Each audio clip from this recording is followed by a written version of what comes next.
Gopi Janavallabha Girivardhari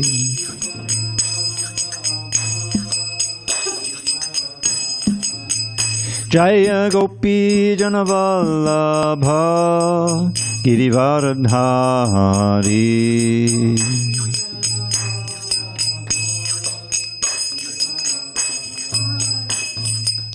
Yashodanandana Brajajana Ranjana Yashodanandana Brajajana Ranjana Yamunatira Vanachari Yamunatira Vanachari Jaya Radha Madhava Punjabi Hari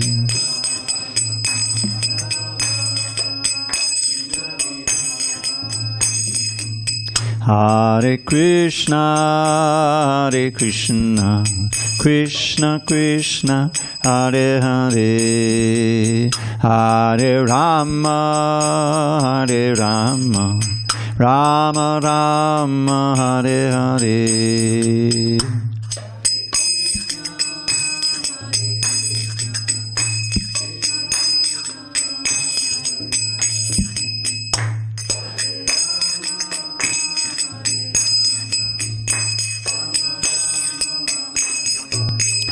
Hare Krishna, Krishna Krishna, Hare Hare, Hare Rama, Rama Rama, Hare Hare.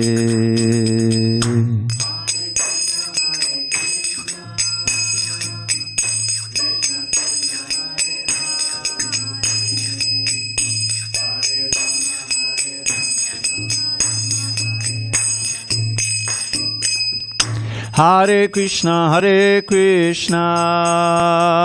Krishna Krishna, Hare Hare, Hare Rama, Rama Rama, Hare Hare.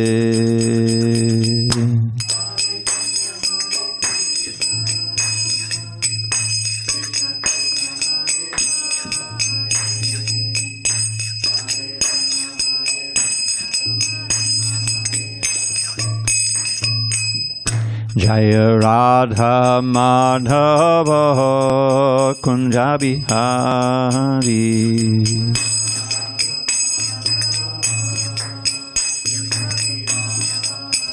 Jaya Radha Madhava Kunjabi Hari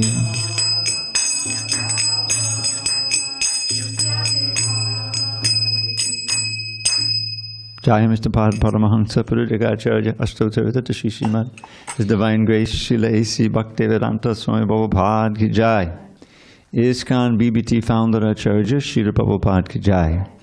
Jai Om Vishnupad Paramahansa Purudikacharya Astotavita to Srimad. His Divine Grace Srila Bhakti Siddhanta Saraswati Thakur Ki Jai. Ananta Koti Vaishnavini Ki Jai. Namacharya Srila Haridas Thakur Ki Jai.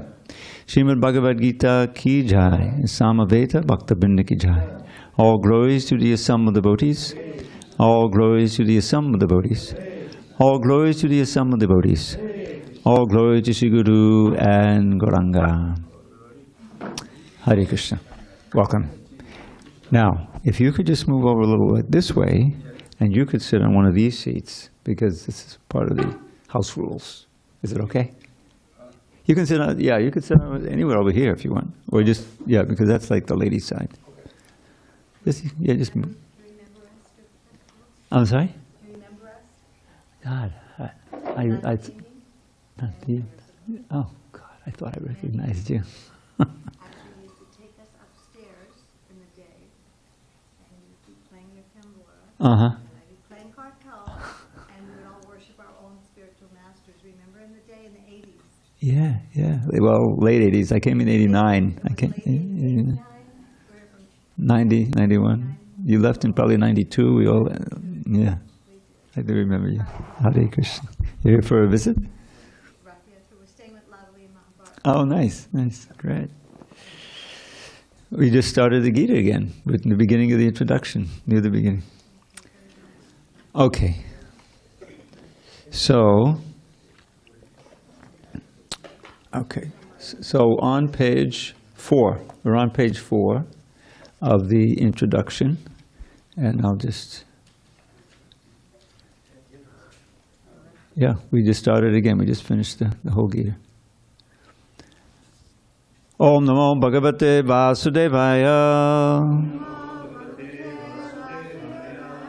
Om Namo Bhagavate Vasudevaya. Om Namo Bhagavate Vasudevaya. On this first day of August 2023 in San Diego, we're reading from Srimad Bhagavad Gita as it is, translation and commentary by His Divine Grace A.C. Bhaktivedanta Swami Prabhupada. And we are reading this glorious introduction, and on page 4 of your book, just about where he lists the different rasas there. Now, exactly where were we? I think we were just before that list. You got to 5 different ways, and it said, oh, there's a lot, but here we need to go over this. Okay, all right. So we'll begin in the sentence before that little list of 5 rasas Prabhupada gives. That is a very elaborate subject matter, but briefly it can be stated that a devotee is in a relationship with the Supreme Personality of Godhead in one of 5 different ways. 1, one may be a devotee in a passive state. 2, one may be a devotee in an active state. 3, one may be a devotee as a friend. 4, one may be a devotee as a parent.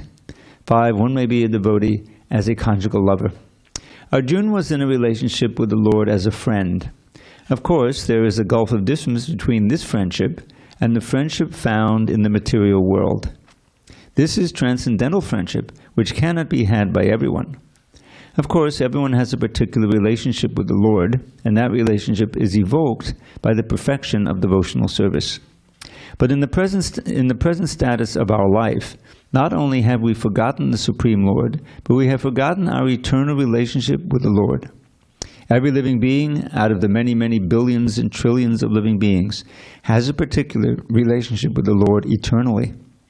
That is called Swarup. By the process of devotional service, one can revive that Swarup, and that stage is called Swarup Siddhi, perfection of one's constitutional position. So Arjuna was a devotee, and he was in touch with the Supreme Lord in friendship.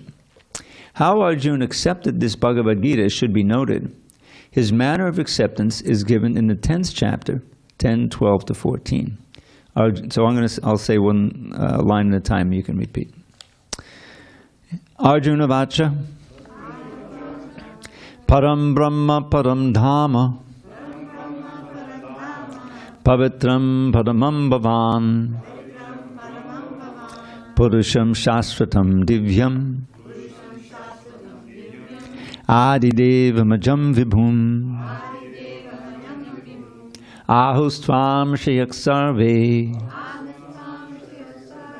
Devashir Naradastata Asito Devalo Vyasa Swayam Chaiva Bravishime Sarvametadritam Manye Yanmam Vadasikeshava Nahite Bhagavan Vyaktim Vidur Deva Nadanavaha. Arjuna said, "You are the Supreme Personality of Godhead, the ultimate abode, the purest, the absolute truth. You are the eternal, transcendental, original person, the unborn, the greatest. All the great sages, such as Narada, Asita, Devala, and Vyas, confirm this truth about you, and now you yourself are declaring it to me. O Krishna, I totally accept as truth all that you have told me. Neither the demigods nor the demons, O Lord, can understand your personality." After hearing the Bhagavad Gita from the Supreme Personality of Godhead, Arjuna accepted Krishna as Param Brahma, the Supreme Brahman. Every living being is Brahman, but the Supreme Living Being, or the Supreme Personality of Godhead, is the Supreme Brahman. Param Dhamma means that he is the supreme rest or abode of everything. Pavitram means that he is pure, untainted by material contamination. Purusham means that he is the supreme enjoyer. Shashvatam, eternal, Divyam, transcendental, Adidevam, the original Supreme Personality of Godhead, Ajam, the unborn, and Vibhum, the greatest. Now, one may think that because Krishna was the friend of Arjuna, Arjuna was telling him all this by way of flattery. But Arjuna, just to drive out this kind of doubt from the minds of the readers of the Bhagavad Gita, substantiates these praises in the next verse when he says that Krishna is accepted as the Supreme Personality of Godhead not only by himself, but by authorities like Narada, Asita, Devala, and Vyasadeva. These are great personalities who distribute the Vedic knowledge as it is, accepted by all acharyas. Therefore, Arjuna tells Krishna that he accepts whatever he, Krishna, says to be completely perfect. Sarvam etad ritam manye. I accept everything you say to be true. Arjuna also says that the personality of the Lord is very difficult to understand, and that he cannot be known even by the great demigods.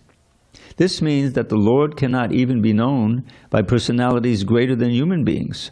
So how can a human being understand Lord Krishna without becoming his devotee? Therefore, the Bhagavad Gita should be taken up in a spirit of devotion. One should not think that he is equal to Krishna, nor should he think that Krishna is an ordinary personality, or even a very great personality. Lord Sri Krishna is the Supreme Personality of Godhead. So according to the statements of the Bhagavad Gita, or the statements of Arjuna, the person who is trying to understand the Bhagavad Gita, Arjuna is the person who is trying to understand the Bhagavad Gita, we should at least theoretically accept Sri Krishna as the Supreme Personality of Godhead, and with that submissive spirit, we can understand the Bhagavad Gita. Unless one reads the Bhagavad Gita in a submissive spirit, it is very difficult to understand the Bhagavad Gita because it is a great mystery. Om Jnana Timirandasya Jnanandana Shalakaya Chakshur Unmidatam Mena Tasmai Shri Gurave Namaha. I was born in the darkest of ignorance, but my spiritual master Srila Prabhupada opened my eyes with the torchlight of knowledge. I offer my humble obeisance unto him and all members of Sri Parampara, the disciplic succession. So we're going to need to obviously stop it periodically and review because it's a very long introduction. Srila Prabhupada treats many subject matters.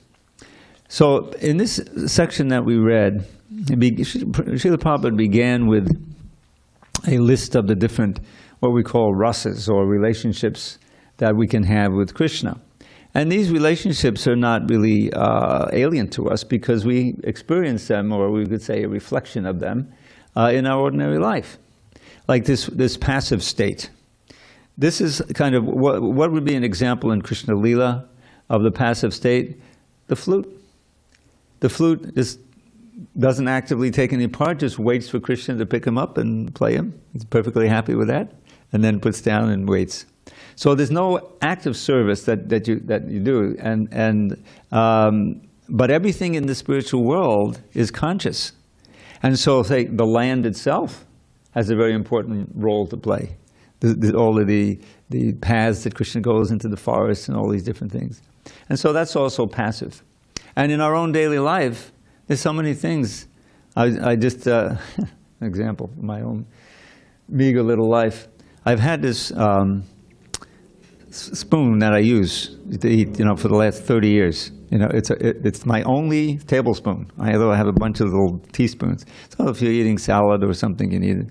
So somehow or other it became bent, and I could see it was useless, so I threw it away. So that spoon was performing a service, but it wasn't actively doing anything. Wasn't speaking. Wasn't just waiting until I picked it up and used it. Of course, it's truly inanimate. In the spiritual world, nothing is inanimate. Everything is alive and conscious. So that's one relationship. And then there's the devotee in the active state. It means the active, those who take the role of Krishna's servants. This is called dasya ras. Dasya ras. And in the spiritual world, Krishna has so many servants, but you say more prominently, say in Vaikuntha, where there's Narayan, and everybody is in this mood of awe and reverence. And so that is a proper, way of understanding the Supreme Lord, and everyone's happy in that relationship. But in Goloka Vrindavan, you have these higher three rasas manifest in Krishna's personal abode. And there you have his friends, you read the Krishna book, and there, Krishna, out of his mercy, out of his desire, he covers the knowledge that he's the Supreme Personality of Godhead, all-powerful, because he wants to enjoy on an equal level with them. And so I wrote a little poem. Now this illustrates a painting that some of you are familiar with, most of you maybe. Krishna is running out along the Yamuna with Balaram in front, and the cows are there, and the boys are running behind. You see it? Very ecstatic. So here's my meditation on it, and what the feeling Krishna has. So let's go, my friends, do not delay at all. And he and Balaram began to run ahead of all the friends, the coward friends who called, "O Krishna, Rama, let us join the fun." And off they ran to Braja's forest haunts, to play in every bower, grove, and sward.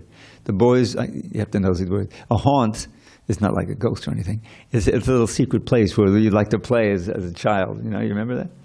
And a sward is a meadow. That's it, And what's the value? Why didn't I use meadow? Because I needed a word that rhymes with Lord. And off they ran to Braja's forest haunts to play in every bower, grove, and sward. The boys would tease their friend with playful taunts, forgetting his position as the Lord. Sri Krishna is inviting us as well to join him in his pastimes, which enthrall. The wise heed Krishna when they hear him tell, "Let's go, my friends, do not delay at all." So I was... Anyway, I'll tell the backstory for these poems maybe near the end. So this is to be in a position of an intimate friend of the Lord. It's unheard of in Western theology. It's all like awe and reverence, and indeed it's kind of fear, the fear of God. Put the fear of God in him so that we'll obey the moral laws. But that's not really bhakti. Bhakti cannot be based on fear. It can be based on great respect and love and admiration in the dasya ras, or on fraternal love, and it can also be based on parental love.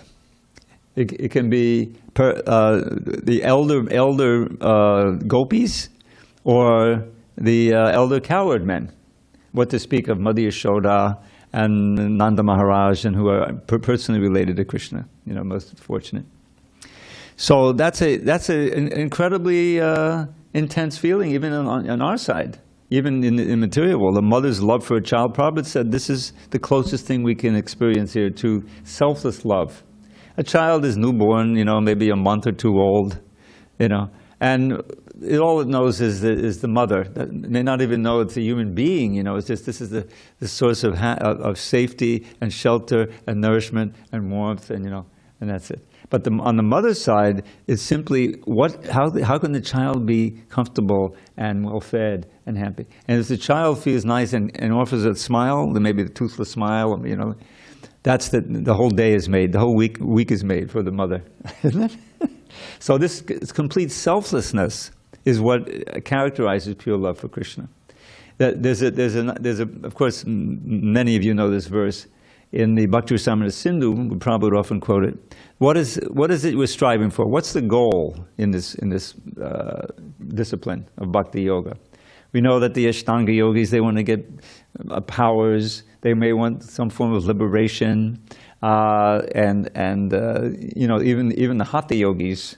Well, the millions and millions of people who practice, they want limber bodies, in good health. That's how I started yoga.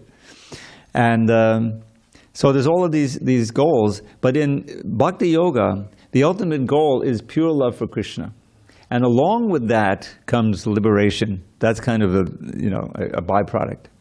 So that's characterized in this one verse. near the beginning of the Bhakti Rasamrita Sindhu. Anyabilashita shunyam, it's not shunyam, it's shunyam. Anyabilashita shunyam jnana karma dhyanavartam. Anukulyena krishnanushilanam bhaktir uttama. So first he says what it isn't. Anya abhilashita means other desires, any kind of other desires that may cover your pure bhakti. This avrita means to cover. And what's the category? Shunya means devoid of these other desires that cover bhakti or diminish it. Jnana, karma, adi. So jnana means knowledge of spirit, which culminates ultimately in impersonal realization. That's the jnanis. Karma is the standard thing. I want something for my senses, gross and subtle, you know. These, and then he says adi, whatever else you may come up with, that isn't simply for the purpose of pleasing Krishna, a material desire, those have to be rejected. That has to be absent from your heart. What is it then? What do you do? Anukulyena krishnanushilanam. You perform activities whose only motive is to please Krishna, completely selflessly. Now it's interesting. There's Jiva Goswami, a great scholar, and one of the 6 Goswamis who wrote extensively 6 Sandarbhas. Prabhupada quotes him. It's a little prose line which encapsulates this same idea, and it's not so famous. But I remember when I first read it, way back in the early 70s, said this is great, and I memorized it. It's not a verse, but it's a line, and it goes like this: Bhajaniya padama purusha sukha matra swasukatvam. It's very concise. It's like one of these little koans, or aphorisms. So what that means is bhajaniya means the worshipable Parama Purusha, Supreme Person. That's Krishna. Bhajaniya Parama Purusha. Sukha matra, only the happiness of that Supreme Person. Sukha matra swasukatvam. Taking one's sole happiness in the happiness of the Supreme. Now the ideal servant of Krishna in Goloka is Radharani. She's the Supreme. And some of you are familiar with the Chaitanya Charitamrita. At the end, Shikshastak is there in chapter 20 of the Antilila. And then there's this famous verse, Ashlishya Paradatam Panashtamam Darshanan Marmahatan Karotuva. Lord Chaitanya, in the mood of Srimati Radharani, he orders this verse, and she's revealing her heart. And she says, I won't give the Sanskrit, I'll give my little poem. It says, may Madhava embrace this maid who's fallen at his feet, or let him trample me, or my most ardent hopes defeat by never giving me a chance to see him anywhere, thus shattering my heart and plunging me into despair. You see, he is a restless libertine and not a saint, so let him act in any way he likes without restraint. Yet though his cruel and crooked ways may cause me constant woe, Krishna is the only Lord my heart shall ever know. Write to me, I'll send you all my poetry. It's all Dravida108@gmail. So this idea of simply living for the pleasure of Krishna. Now, immediately, in our material state of mind, says, well, what about me? What about my own happiness? But that neglects the ontological truth of the fact that we are part and parcel of Krishna. Krishna is Anandamaya Vyasat. He's always blissful. He's always experienced the highest bliss. And if we can dovetail our happiness with his happiness, then we will also have a way of experiencing unending, ever increasing bliss, which is completely, alien to material life. Material life means I want something, I really want it, and then if you work hard, you get it. You say, oh, now I got it, I'm happy. It lasts a little while, and then it passes, and then you have to try to find something else. So material happiness is flickering. This is the second half of the verse.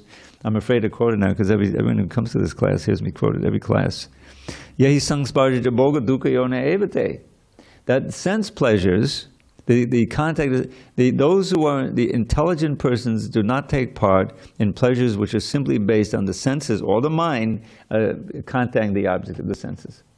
Arjuna, such pleasures are the sources of misery and have a beginning and an end, and so the wise do not take part in them. Okay, fine. So where are we going to find our pleasure? That's in the previous verse in the Bhagavad Gita. This is 5:20 and 21, I believe. says, Bhaya sparsheshu asaktatma, vindidyatma diyat sukham, sab brahma yoga yuktatma, sukham akshayam ashnute. The word sukham akshayam ashnute means enjoys unbroken happiness. It's not available on the material plane only. So what he's saying is that Bhaya sparsheshu asaktatma, not attracted to these external contact of the senses with the sense objects. No. Vindityatmana yat sukham, enjoying the happiness within. By the Brahma Yoga Yuktatma. Now in this case, Brahma means the Supreme Brahman, Krishna. Linked up, in contact with the Supreme Brahman, with Krishna, by Vindityatmana yat sukham, Brahma Yoga Yuktatma, the individual soul linked to the Supreme Soul through bhakti, sukham akshayam ashnate. That's the source of unending happiness. Now it sounds like what we call Pollyanna or a pipe dream, to a materialist. Yeah, I don't believe it. And that's why Prabhupada is invoking here the parampara. He's saying that Arjuna did that. He said, this is not just my idea because you're my friend, but Vyas says this of you, Asita, Devala, and so many others. And this is a very important point, because how can we, in our journey in Bhakti Yoga, on the path, how are we going to sustain our faith through thick and thin, where sometimes we have difficulties and things happen, The faith is a foundation. Faith in the words of Srila Prabhupada and words of Krishna, because these things are beyond our ability to know us directly at this time. Krishna is at Hokshaja. This is a name that means he's transcendental. He's beyond the range of our material mind and senses. So how are we going to believe in this and practice the things? And yes, there are austerities that it is necessary to purify and to purify our senses and our minds so we can begin to experience directly. So that is based on, this is Prabhupada's great, one of his founding gifts to us, by the words he's speaking here. And just a background of this, I think many of you know, I was explaining it yesterday, some of you. How did this come to be, this introduction? So it's interesting. In Prabhupada's journey, of course, he made this incredible journey in 1965, August, September, and very difficult. He was on this. He wasn't on a cruise ship. He wasn't on the Queen Mary. He was on a cargo ship that happened to have a cabin in it, and so it was going back and forth. He got very ill. He even had heart attacks, several heart attacks. But he made it in September of '65 to Boston and then to New York City. So I'm not going to tell the whole story, but he had no money, basically. He really had one contact, that he had made in India, a relative. So he went to Pennsylvania and stayed there and kind of got his bearings, and then came gradually to New York. And he was able to contact an established yoga teacher there, Dr. Mishra, who was kind and put him up, this whole thing. So, but he was trying to get things going, and he wasn't sure. He had planned originally, he kept a diary. I planned to stay for 2 months, and see what I could do. So the 2 months came and went, and Prabhupada was, he found there was some receptivity. He wasn't exactly where he wanted to be. He had an idea of buying a building in Manhattan. Do you remember that? And he wrote to a very wealthy well-wisher in India. He had many contacts. He said, yes, I'd like to help you build it. All I need to get is the government sanction for getting the money out of the country. And by Krishna's grace, he never got that sanction, and so he probably didn't buy a big building in Manhattan, you can imagine.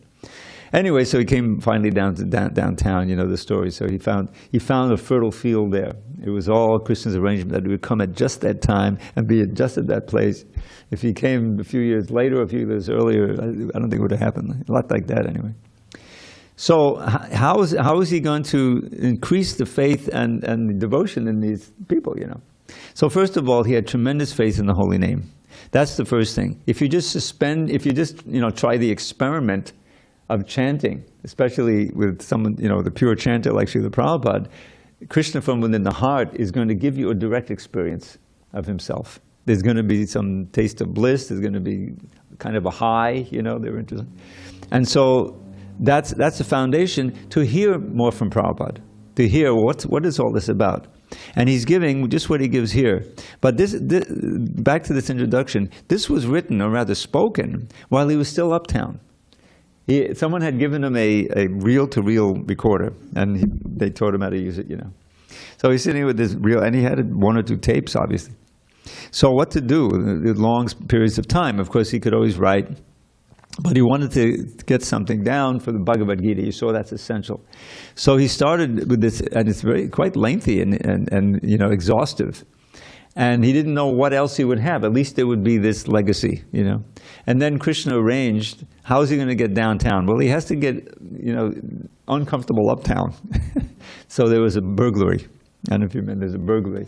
So what did they steal? The only thing of value, really, the tape recorder. So now he lost that. But they didn't take the tape. So the tape, the real valuable thing, they didn't see it. So he had that, and eventually it was transcribed and produced, as we see. And you read this, and it's quite exhaustive. He's laying out the whole process of Krishna consciousness here. He didn't know what the future held.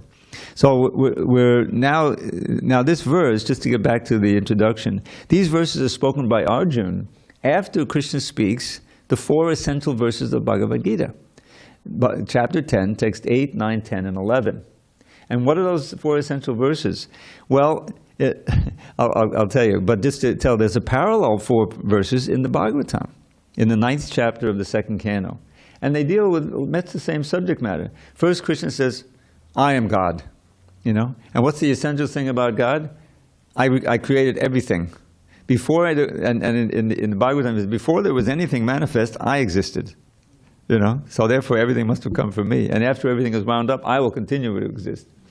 But in this set of verses, Krishna says basically the same thing.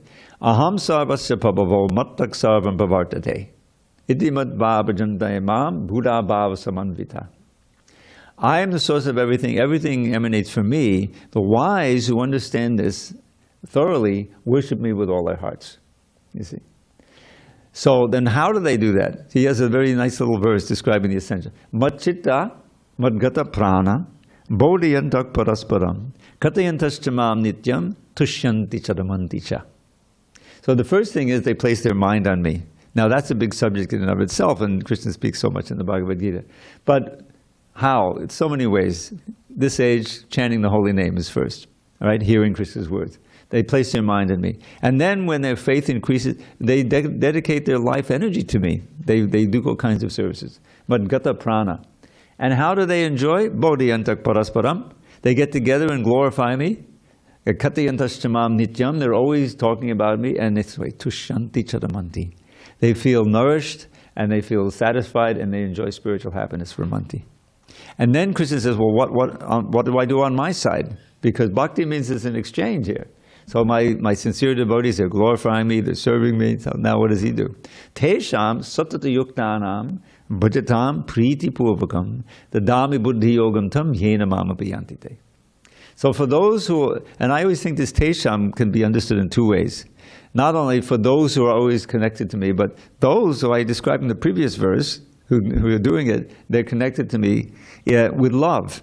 Satata yuktana means always thinking of me, working for me like that. Bhajatam priti purvakam. They worship me with love. On my side, the dami buddhi yogam tam yenamam priyantite. I give them the intelligence by which they can come to me. And this, many devotees will describe like that. I know in my own experience, I had a job, I had a car, I had an apartment, and I had a little bank account. And I had this interest in yoga. First in Hatha Yoga, and then gradually. So eventually I went to the temple, obviously, the old Brooklyn temple. And if it had been anyway, I was fortunate to be there at that time to get the service that I got, because that's where the books were being produced, So I'm not about to quit my job or anything, but I would go there, and then Gadagwaja would preach to me. Remember Gadagwaja? He would take me downstairs for some prasadam, and as I was taking prasadam, he would fill my ears. All very fortunate. But I was starting to chant and so forth. And then by the chanting and the association, I became more and more attracted. And after some time, I said, my little independent life doesn't really mean so much anymore. I didn't have a wife, children, all that connection. So I had the opportunity. I was older. I was already 25. But it was just the best thing I ever did. I just feel, that was very fortunate to make that. And how did that happen? I got the faith. I didn't see Prabhupada until I joined, but I was reading his books and his devotees, and the temple was really alive, so the cooks were so wonderful, and the kirtans, if it would have been another center, a small little center, I don't know if I would have been so enthralled, but it happened that way. So the idea is that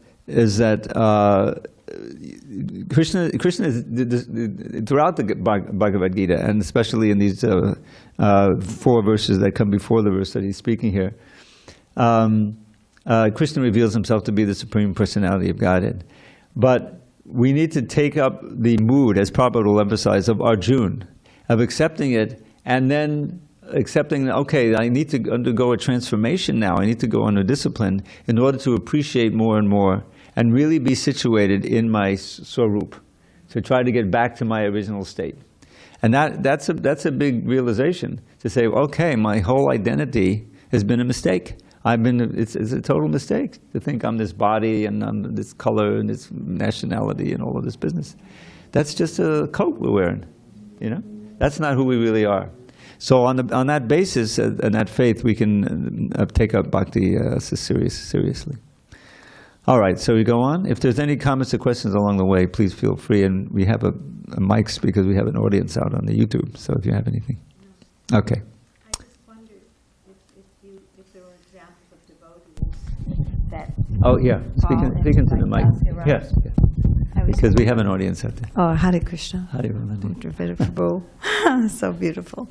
So I was wondering if there are devotees that were in Dasharas, were in because I was reading about that. Dasharas who like that like Prahlad was in Dasharas.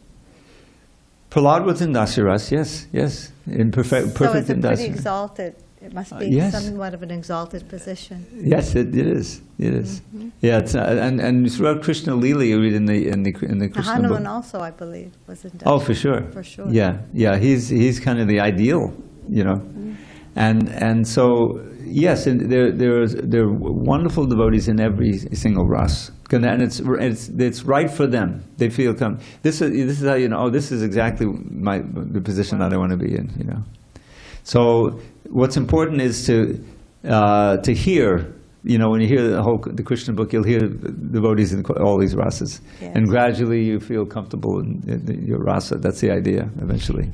And is each ras ultimately in the culmination of the conjugal ras? Aren't each one of them? Yeah. Each one takes on the other. Takes on the other. Like the Krishna's ultimate friends, just like Arjuna, he's an ultimate friend, right. But he's also perfect servant. Yes. He serves Krishna's desire. That's the whole point. That he was, he wasn't willing to do that at first.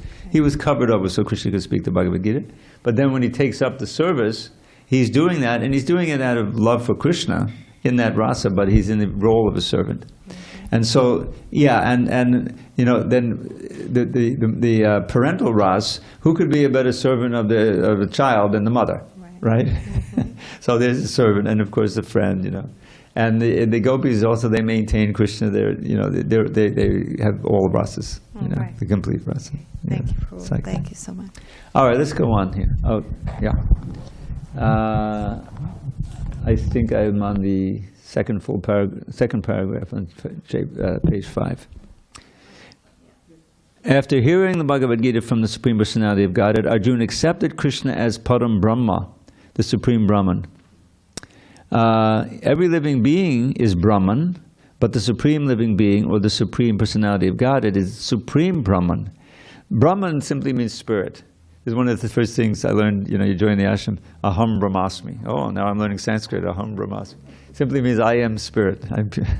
But we're not Supreme Spirit, that's Mayavad. Param Dhamma, he's just analyzing the verse that Arjuna spoke, the first one. Param Dhamma means that he is the supreme rest or abode of everything. Pavitra means that he is pure, untainted by material contamination. Purusham means that he is the supreme enjoyer. Shashvatam, eternal. Divyam, transcendental. Adi Devam, the original, Supreme Personality of Godhead. And Ajam, the unborn, the Vibhum, the greatest. Okay, I think I read that. Now one may think, now one may think, did I read that? Oh boy, see? All right, I'm glad we didn't go too far. All right, just what is, so when I do this, then you can prompt me where we are. Just what is the Bhagavad Gita? The purpose of the Bhagavad Gita is to deliver mankind from the nescience of material existence. Every man, which includes women, it means human being, every human being is in difficulty in so many ways, as Arjuna also was in difficulty in having to fight the battle of Kurukshetra. Arjuna surrendered unto Sri Krishna, and consequently this Bhagavad Gita was spoken. Not only Arjuna, but every one of us is full of anxieties because of this material existence. Our very existence is in the atmosphere of non-existence. Actually, we are not meant to be threatened by non-existence. Our existence is eternal, but somehow or other we are put into asat. Asat refers to that which does not exist. Out of many human beings who are suffering, there are a few who are actually inquiring about their position as to what they are, why they are put into this awkward position, and so on.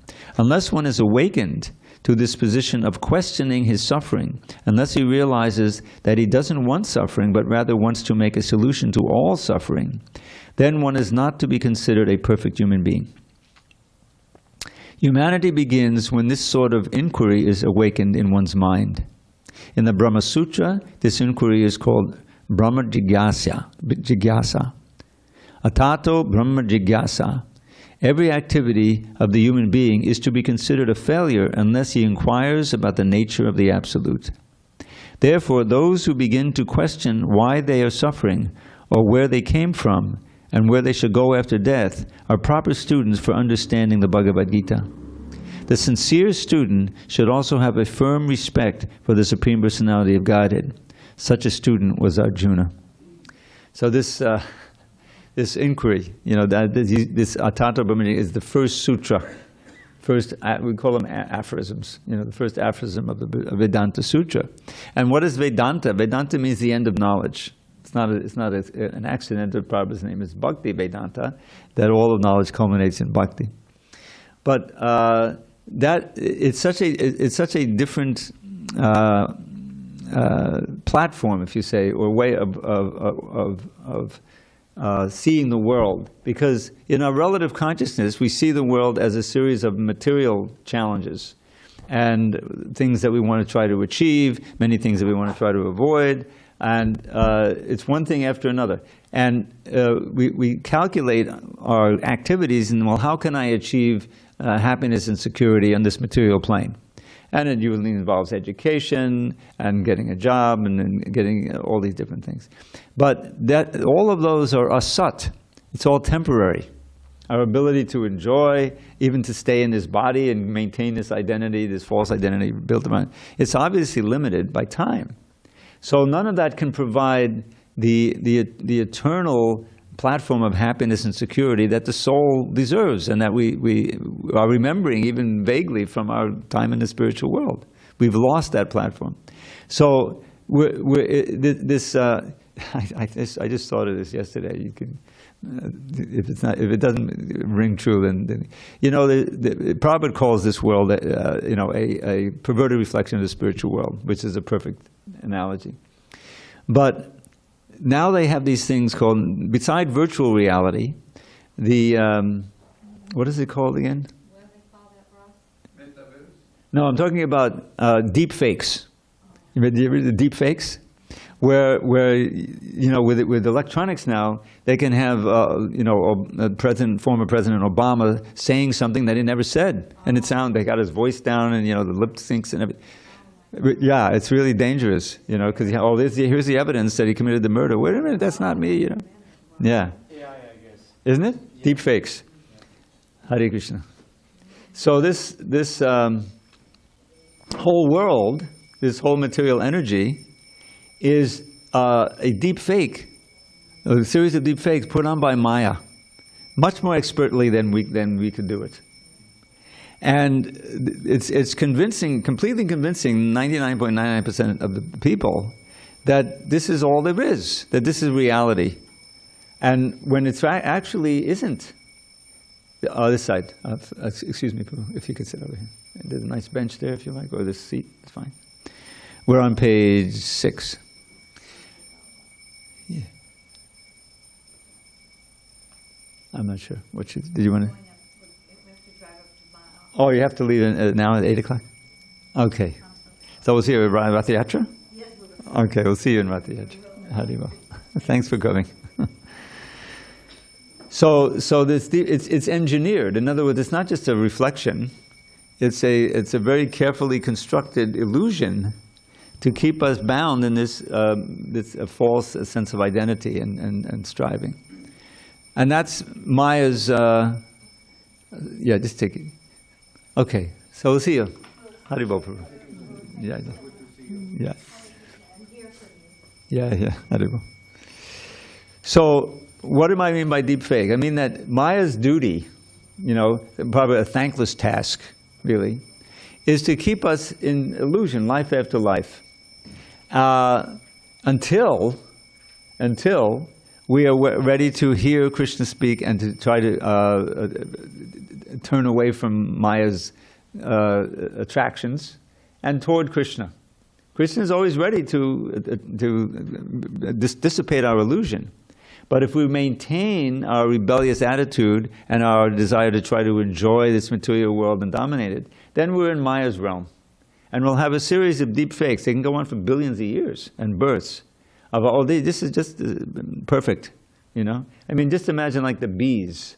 Okay, the bees, they have what do they aspire for? The perfect flower nearby that I can go to and get the nectar and then go back to the hive and create the honey, the honey. They have a certain set of things, and if they can do it, they think they're doing okay, But how okay are they? First of all, if they're successful in making the honey, then the beekeeper comes, takes all the honey, creates a big disturbance, and it's a disaster for them. Their whole world is destroyed. But of course, the beekeeper wants them to do it again, so he doesn't kill the bees. Gives them another hive. All right, we'll do it again. They don't remember. So the point is that material life is like that.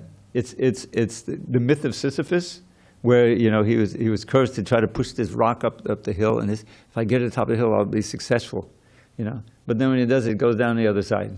So his job is never done. It's just one effort after another, and that's material life. So we want to get out of this, and we can, because this is not an endless form of punishment for us. There's nothing like eternal damnation in our philosophy. Every soul is a child of God, and Krishna is concerned about us. Now, it's true that there is hellish planets where you suffer, but that's due to our own doing. But it comes to an end, and then you come again to the human form of life, and you can be redeemed. And this process of devotional service, centered on the chanting of the holy name, is extremely powerful for eliminating sinful reactions that will cause great suffering. Just one utterance of the holy name can erase so many lifetimes of sinful activity so that you don't have to suffer. I love this verse right in the second chapter. Neha bhikkamanashasi pratyavayam navidyate swabhamapasya dharma satrayate mahato bayat. Which means that on this endeavor of Krishna consciousness, there's no loss or diminution. Even a little advancement. You chanted a little bit, you came to Bhagavad Gita class one time, whatever. You already entered the hospital, so to speak. And because of that little advancement, you can be protected from the greatest fearful danger, most fearful danger, which is to lose the human form of life. If you never come in contact and you're simply on the material plane, then chances are, especially in this age, you'll perform horrendous activity. Just to go to McDonald's and have a Big Mac, I used to do it every week, before I knew anything of anything. It's the poor cow, you don't think about that. But there's a cow that gave his life so you could have this snack. You have to pay for that. That's the evil. You're causing tremendous pain to a living being that's suffering. And so that, it's built up into your background of bad karma. So Krishna consciousness, that's the first benefit, is that it gets rid of all of that, and you can simply start acting in such a way that the path opens to your eventual escape from birth and death and resumption, reawakening of your original relationship with God, where there is no death, no birth, no old age, no disease, no downside, no depression, none of that. It's all just ever-expanding bliss. And it sounds like impossible, but that's only because we're thinking about it in our material mind. So Srila Prabhupada came and he gave us all this knowledge about this, our eternal nature, which is Satchidananda, eternal, full of bliss and knowledge, and how to achieve it. And he himself was an example. In all the difficulties of the preaching and traveling around the world 14 times, and in his elder time, he was always steady and always blissful to hear, to hear the holy name and teach us the holy name and to build the temples and everything. And he showed ups and downs externally. He would never wavered. So we can also become very steady and confident of our budding and burgeoning relationship with Krishna, reawakening it. So, a little bit late. Any questions or comments on this these subject matters? Okay, so I want to leave a little time. We're going to, now, where do we end? You can keep track? Okay, on what page? 6. Page 6. All right, so we'll pick that up tomorrow. And I'm leaving a little time for a poem that I wrote about the holy name. Now, I didn't write the original Sanskrit, but this is 8 verses about the Hare Krishna mantra. And it was written by a scholar and devotee who was contemporaneous with Bhaktivinoda Thakur, who lived mostly in the 19th century. And he was a great pioneer whose son was the spiritual master of Srila Prabhupada. And so it came down there both. So this is actually an excerpt of 8 verses from 100 verses that were written about the glories of the holy name of Krishna. And it ends with the Sanskrit. I'll just give you one sample of that, and then because we kind of won't have too much time. There's a verse that ends with this Hare Nama Eva Kevalam. That's the last word, and the verse starts Hare Nama Hare Nama Hare Nama Eva Kevalam Kalo Nasteva Nasteva Nasteva Gatadanyata. It's a very easy verse to learn. Those who are doing this, because it's very repetitive. And what it says there, if you want to achieve the supreme goal of life, in this age, when dissension and chaos abound, there is no other way, there is no other way, there is no other way that can ever be found but to chant Krishna's name, but to chant Krishna's name, but to chant Krishna's name with a stout-hearted vow, and to pray, O Lord Krishna, O friend of the poor, let my head ever unto your lotus feet bow. So he took this key line and he made it the theme of his poem. So the first verse goes like this: Madaram madarebyopi, mangalebyopi mangalam. Pavanam pavanebhyopi, Hare Nama Eva Kevalam. Of sweet things, it's the sweetest you will taste at any time. Of things that bring good fortune, it's the perfect paradigm. Of things that purify, it purifies most powerfully. The holy name of Shri Hari is surely all that be. Now the word Shri Hari, Hari is another name for Krishna. That means he who takes away everything inauspicious and gives you bliss. So the next verse, from Brahma's realm atop the sky. Now there's Lord Brahma, who's the creator. He says, from Brahma's realm atop the sky down to the lowly grass, illusion reigns in Maya Devi's treacherous morass. The truth, the only truth, the name of Shri Hari. The holy name of Shri Hari is surely all that be. He's the guru, he's the father, he's the friend most true, and she's the real mother, who most kindly teaches you to always hear and chant the holy name of Shri Hari. The holy name of Shri Hari is surely all that be. Remember, this is my favorite one, remember that our final breath may come at any time, no matter if we're old and sick or in our youthful prime. So young and old alike should chant the name incessantly. The holy name of Shri Hari is surely all that be. Lord Shri Hari forever dwells wherever devotees whose hearts are fixed in him and free of all impurities, uplift their voices high and sing his name in ecstasy. The holy name of Shri Hari is surely all that be. Alas, what sorrow, what great pain, the worst calamity, for people to forget the holy name of Shri Hari. Although the name's a priceless gem, mere broken glass they see. The holy name of Shri Hari is surely all that be. Just fill your ears, just fill them with the name of Shri Hari. Just chant the name with all sincerity. Just sing the name, just sing the holy name eternally. The holy name of Shri Hari is surely all that be. It makes this world appear like bits of straw upon the ground. Resplendently it reigns the supreme divinity and sound. It makes this world appear like bits of straw upon the ground. Resplendently it reigns supreme divinity and sound. It's filled with transcendental bliss and peerless purity. The holy name of Shri Hari is surely all that be. So that's the 8 verses. Then I wrote a 9th verse. Inspired to glorify the holy name of Shri Hari, Shri Nilakanta wrote this hymn in Sanskrit poetry. I pray that those who hear this lowly version made by me will chant the holy name of Shri Hari in ecstasy. So if you want more of that, just write to me, dravida108@gmail, and I'll send you a nice PDF of all my little poems. And now we'll adjourn and we'll have a nice kirtan for the Lord. All glories to Srila Prabhupada. Hari Hari. And we'll resume again tomorrow at 7:15. Hari Bol. I shouldn't say resume again. We'll resume. Kind of redundant.